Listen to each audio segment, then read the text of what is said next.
Guitar Center. Yeah. Just filed for Chapter 11 bankruptcy. So you're not our on the field reporter. I am terrible on the field reporter. And here's the thing. There's an article here, and we'll just talk about it in this segment, that golf is booming. Okay? Yeah. The golf is up like some ungodly percentage over the last year.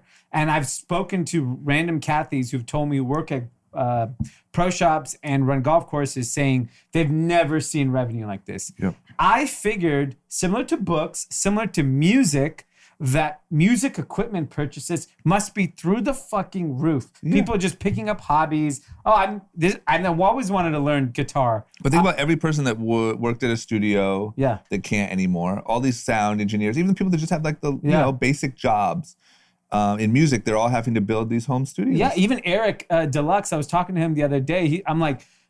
He's like, I'm not really working. And I'm like, but what are you spending money on? He's like, you know what? I went and bought so much equipment. Yeah, Guitar Center. Guitar Center. Podcast. Everyone has a podcast. Yeah. We've been to Guitar Center a million times for this thing. I think it's them just weaseling out of leases. That's all I think it is. And they have a lot of debt. I think it's probably the debt structure. Yeah.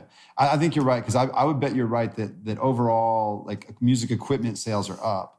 But I think, first of all, like we talked about a second ago, buying wholesale and selling retail is a crappy business that's getting crappier, right? Because you have and if you have the physical overhead, it's also difficult because people know they can go direct to consumer for the thing that they want. Like you want a podcast mic, you search podcast mic, you end up on a site that tells you how to set up your whole podcast site. You go buy the mic directly from the manufacturer, right? Yeah. And I think the same thing. And you also have, I love this whole class of companies. Like in the music space, there's one called Orangewood Guitars.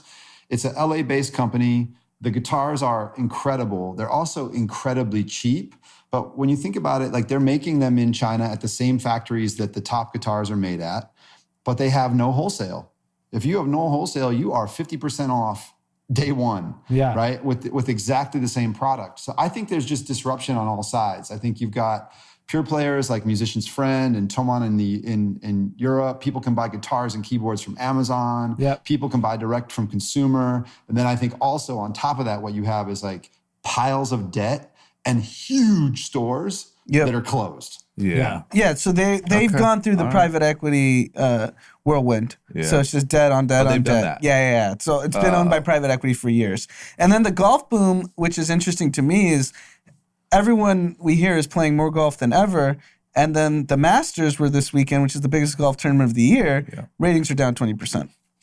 You know why? Well, White people don't matter. I was unclear from that story.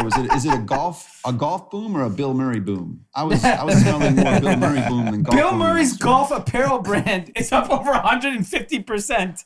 Bill Murray.